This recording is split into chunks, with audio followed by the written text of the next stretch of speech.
बराबर B Q plus are, यानी आप कह सकते हो कि भाज्य बराबर होता है, क्या होता है, भाज्य बराबर होता है भाजक गुना भागफल जोड़ शेषफल, ठीक है ना, इसको ध्यान नहीं देना आगे वाला। तो ये आपका पहला फार्मूला है। दूसरा फार्मूला होता है कि दो संख्याओं का गुणनफल बराबर उनका मौसा गुना उनका लौसा, मौसा गुना लौसा, ये दूसरा फार्मूला है।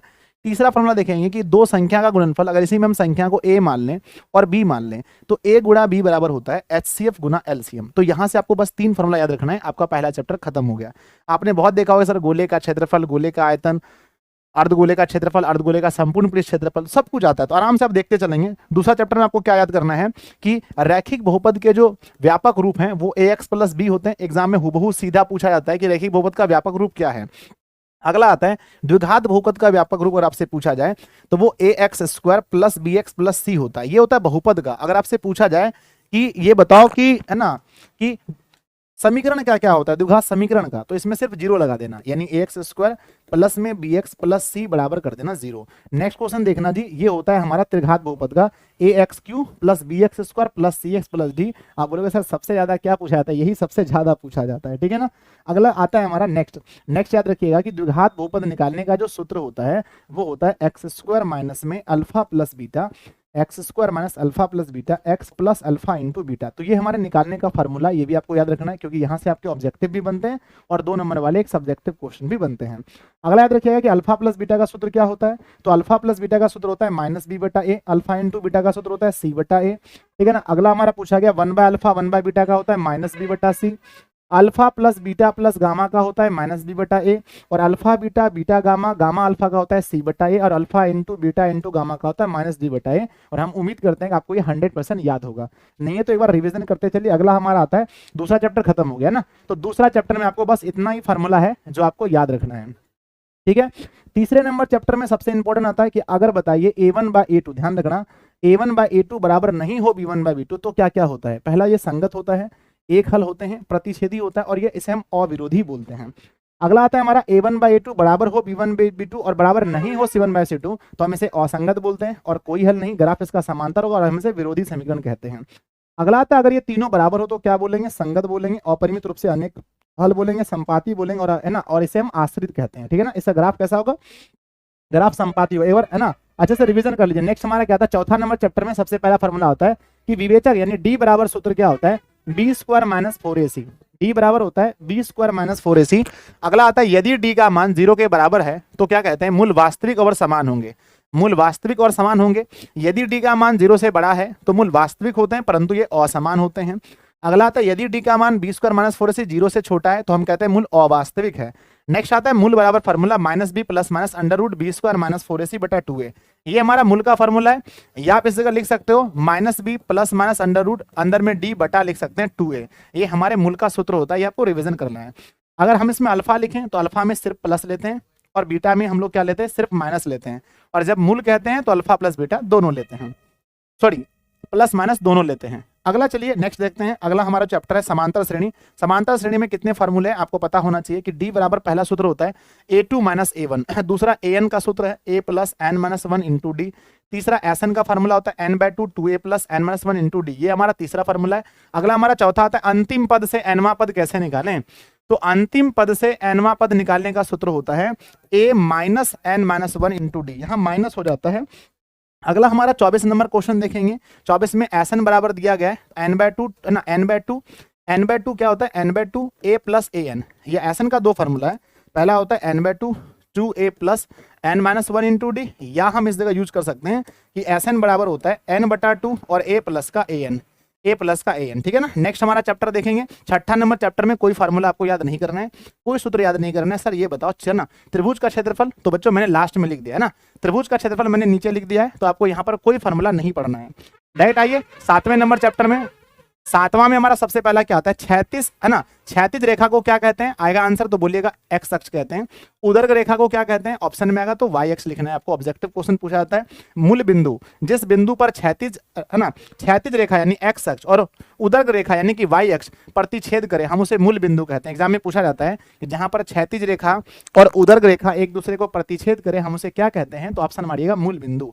अगला आता है बच्चों ये क्वेश्चन, मूल बिंदु के नियामक क्या होते हैं, 0,0 याद रखना, बहुत इंपॉर्टेंट चीज है। अगला क्वेश्चन आपके सामने नेक्स्ट हमारा क्या था फॉर्मूला, किसी बिंदु के निर्देशांक में x और y होते हैं जिनमें पहले को x यानी भुज या x निर्देशांक एवं दूसरे को y है ना, दूसरे y को कोटि या y निर्देशांक कहा जाता है। यानी अगर मैं कहता हूं कि 3 और 5 में भुज क्या है तो पहला वाला भुज होता है, दूसरा वाला कोटि, वही बात यहां लिखा गया है। अगला आता है किसी बिंदु की y अक्ष से दूरी उस बिंदु का x है ना, उस बिंदु का भुज या x निर्देशांक कहलाता है। यहां से एक नंबर तो फिक्स आएंगे आपके एग्जाम में, किसी बिंदु की y अक्ष से दूरी उस बिंदु का क्या कहलाती है, तो y अक्ष से दूरी उस बिंदु का भुज या x अक्ष कहलाता है, x निर्देशांक कहलाता है। किसी बिंदु की x अक्ष से दूरी उस बिंदु की कोटि या y निर्देशांक कहलाती है। ये भी बहुत इंपॉर्टेंट है। आगे बढ़ते हैं। नेक्स्ट हमारा क्या आता है कि x अक्ष पर स्थित किसी बिंदु का, बहुत इंपॉर्टेंट है, x अक्ष पर स्थित किसी बिंदु का निर्देशांक x, 0 होता है। y अक्ष पर स्थित किसी बिंदु का निर्देशांक 0, y, क्योंकि y अक्ष में x का मान नहीं होता है और पहला मान x का ही लिखना है, इसीलिए 0, y होता है। इसको एक बार फिर से देख लीजिए, ठीक है ना। अगर आपसे पूछा जाए x अक्ष पर स्थित बिंदु का निर्देशांक, तो x अक्ष में x का मान होगा, y का मान नहीं होगा। और y अक्ष पर पूछेगा तो देखिए यहाँ पर x का मान नहीं होगा और y का मान होगा, तो दोनों में अंतर ये होगा x, 0, ये होगा 0, y। इसको याद रखना, बहुत इंपॉर्टेंट है। नेक्स्ट याद रखना आपको यहाँ से, अगर आपसे पूछा जाए दूरी सूत्र क्या होता है, ये सबको मालूम है, x2 - x1 का whole square plus y2 - y1 का होल स्क्वायर। नेक्स्ट हमारा क्या आता है, मूल बिंदु से दूरी कैसे निकालें, तो रूट के अंदर x स्क्वायर y स्क्वायर। अगर आपसे पूछा जाए मध्य बिंदु का सूत्र क्या होता है, ऑब्जेक्टिव में सीधा पूछा जाता है, तो x1 + x2/2 और y1 + y2/2 ये होता है मध्य बिंदु का, ठीक है। टाइम बहुत कम है, अच्छे से आपको रिविजन करना। नेक्स्ट आता है हमारा, है ना, नेक्स्ट क्वेश्चन ये वाला कई बार पूछा गया कि केंद्रक का सूत्र क्या होता है, त्रिभुज के केंद्रक का सूत्र, तो है ना, इसके केंद्रक का सूत्र होता है x1 + x2 + x3/3 y1 + y2 + y3/3, है ना। विभाजन सूत्र क्या होता है, तो m1 x2 + m2 x1 बटे m1 + m1, m1 y2 और m2 y1 बटे m1 + m2, ये आपको याद होगा पहले से ही। अगला आता है हमारा त्रिभुज का क्षेत्रफल, सबको मालूम है कि 23, 31, 12 y, है ना, 23 और यहाँ पर 31 और यहाँ पर 12, यानी हम कह सकते हैं कि x1 y2 - y3, ठीक है ना, ये आता है हमारा त्रिभुज का क्षेत्रफल। ये आपको 100% याद होना चाहिए। आइए, सबसे इंपॉर्टेंट जो हमारा चैप्टर है वो है हमारा त्रिकोणमिति, जहां से सबसे अधिक क्वेश्चन बनते हैं, फार्मूला वाला। तो h बराबर फार्मूला आपको पता है कि हाइपोटेनस बराबर कर्ण बराबर होता है रूट के अंदर p² + b²। दूसरा p बराबर होता है रूट के अंदर h² - b², और b बराबर होता है h² - p²। ये तो आपको याद होगा, है ना। खैर ये क्वेश्चन नहीं पूछा जाता। यहाँ से शुरू होता है। साइन थीटा को बोलते हैं p/h, कॉस को बोलते हैं हम लोग b/h, और टेन को बोलते हैं p/b, कॉट को हम लोग बोलते हैं b/p, और सेक को बोलते हैं h/b, और कॉसेक को बोलते हैं h/p। ये आपको याद होगा।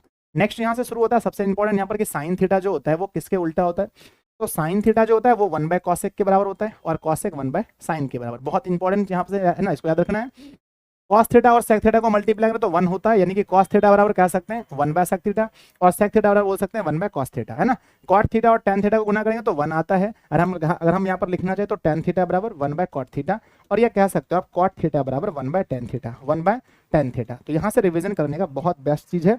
नेक्स्ट आगे बढ़ते हैं। नेक्स्ट देखिए, tan थीटा को हम लिख सकते हैं sin थीटा बटा cos थीटा, है ना, और cot थीटा को लिखते हैं cos थीटा बटा sin थीटा। सर इसको याद कैसे करें, तो बच्चा यदि याद करने का, है ना, सबसे बेस्ट तरीका है, अगर आपको cot निकालना है तो CO देखो, cot तो ऊपर में CO होगा, यानी cot में CO यानी cos ऊपर होगा, ठीक है ना, अच्छा तरीका है ना।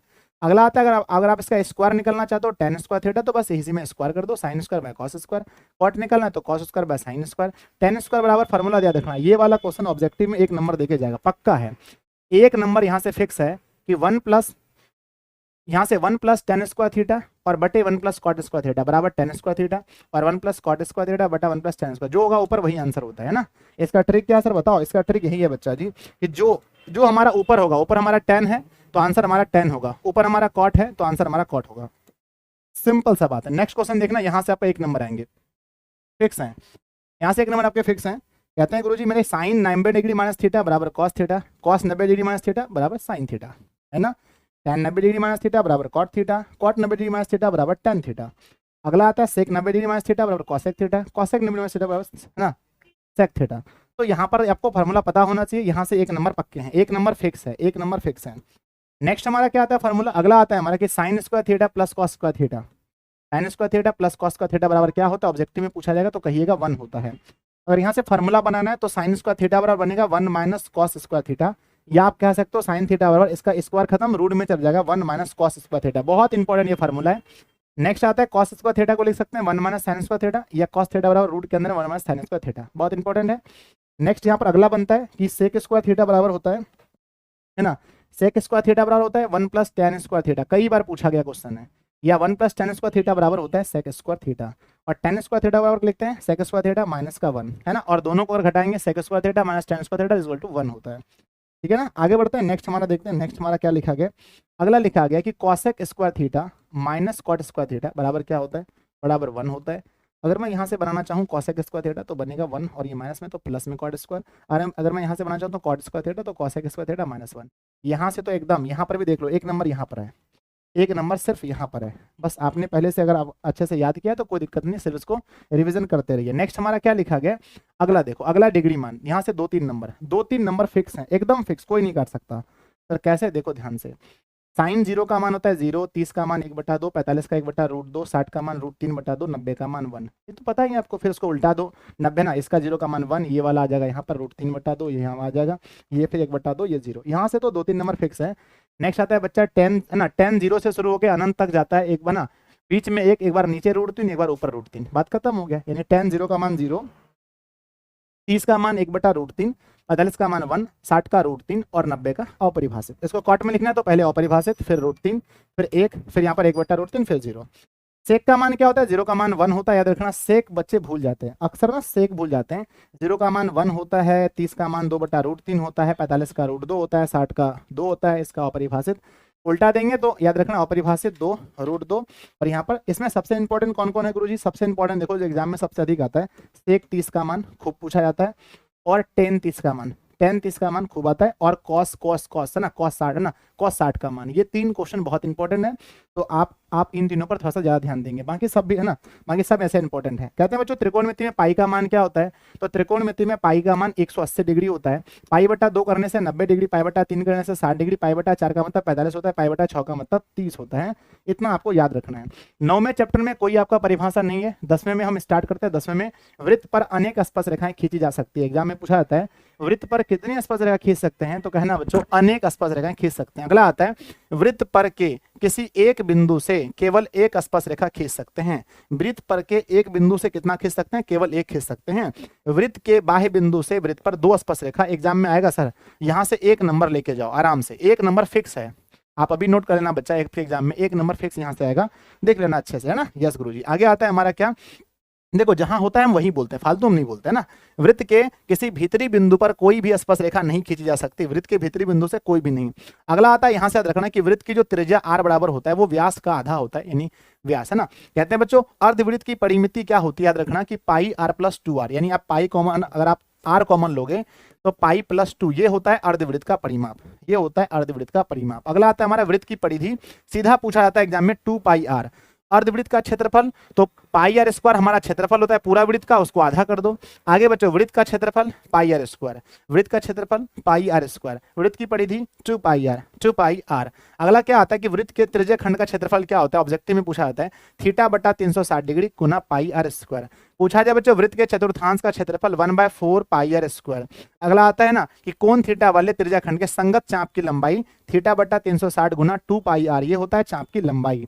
अगला आता है बच्चों वर्ग का विकर्ण क्या होता है, भुजा गुना √2। वर्ग का परिमाप क्या होता है, 4 गुना भुजा। वर्ग का क्षेत्रफल क्या होता है, भुजा²। और आयत का विकर्ण क्या होता है, रूट के अंदर l² + b², l² + b² आयत का विकर्ण होता है। आयत का क्षेत्रफल पूछा जाए 2 × l b, है ना, 2 × l + b, है ना, ये इसका क्या होता है, क्षेत्रफल होता है ना। आयत का क्षेत्रफल नहीं बच्चों, लंबाई गुना चौड़ाई, सॉरी, आयत का परिमाप होता है 2 × l + b, आयत का क्षेत्रफल होता है लंबाई गुना चौड़ाई, सॉरी बच्चों, लंबाई गुना चौड़ाई होता है। नेक्स्ट आगे देखेंगे, अगला क्वेश्चन क्या लिखा गया, नेक्स्ट लिखा गया है आयत का परिमाप क्या होता है 2 × लंबाई + चौड़ाई, आयत का क्षेत्रफल होता है l गुना b, लंबाई गुना चौड़ाई। घन का देखना, घन का, है ना, घन का विकर्ण पूछा जाता है भुजा गुना √2। घन का क्षेत्रफल 6 गुना भुजा²। घन का आयतन होता है भुजा का q। और घनाभ का विकर्ण देखना, बहुत इंपॉर्टेंट है, खूब इंपॉर्टेंट ये क्वेश्चन भी आई है ना, घनाभ का भी आई है बच्चा, घनाभ का याद रखना। उसके बाद क्या आता है, घनाभ का पृष्ठ क्षेत्रफल, है ना, ये होता है 2 × LB + BH + HL, ठीक है ना। नेक्स्ट हमारा आता है घनाभ का आयतन। घनाभ का आयतन आएगा, सॉरी बच्चों, घनाभ का आयतन नहीं दिया गया, अच्छा यहाँ दिया है ना। घनाभ का आयतन क्या होता है, L गुना B गुना H। यहाँ से आप शुरू करते हैं बेलन। बेलन का पृष्ठ क्षेत्रफल इंपॉर्टेंट है 2πRH, बेलन का पृष्ठ क्षेत्रफल 2πRH। पूछा जाए कि बेलन का संपूर्ण, तो 2πRH और ऊपर वृत्त नीचे वृत्त, दोनों वृत्त को जोड़ देंगे। तो अगर यहाँ पर हम 2πr कॉमन लेंगे तो बचेगा क्या, r + है ना, यहाँ पर क्या बचेगा h + r, ये होता है संपूर्ण, ये होता है बेलन का संपूर्ण, ठीक है ना। सबसे ना आगे आता है हमारा बेलन का आयतन, ये है वीवीआई, बेलन का आयतन एम वीवीआई, यानी मोस्ट वीवीआई क्वेश्चन है, एम वीवीआई है ये क्वेश्चन, ठीक है ना। बेलन का आयतन पूछा जाता है पाई आर स्क्वायर, खूब एग्जाम में आता है। नेक्स्ट आता है हमारा समबाहु त्रिभुज का क्षेत्रफल, ये भी इंपॉर्टेंट है। समबाहु त्रिभुज का क्षेत्रफल √3/4 गुना भुजा स्क्वायर, ये एम वीवीआई है, इसको देख लेना, ठीक है ना अच्छे से। नेक्स्ट हमारा क्वेश्चन क्या आता है, नेक्स्ट क्वेश्चन ध्यान से देखना, अगला क्वेश्चन आता है हमारा कि समद्विबाहु त्रिभुज, समद्विबाहु त्रिभुज का क्षेत्रफल क्या होता है, तो a/4 और है ना a/4 या फिर 1/4a ऐसे लिख सकते हैं, 1/4a रूट के अंदर में 4b² - a², ये होता है समद्विबाहु त्रिभुज का। कहते हैं बच्चों विषमबाहु त्रिभुज का क्षेत्रफल यानी हीरोन का क्षेत्रफल क्या होता है, तो रूट के अंदर में s × s - a, s - b, s - c, ठीक है ना। अगला आता है गोले का, याद रखना गोले का पृष्ठ क्षेत्रफल, इंपॉर्टेंट यहाँ से सब इंपॉर्टेंट, ये चारों मोस्ट वीवीआई क्वेश्चन है, मोस्ट वीवीआई है।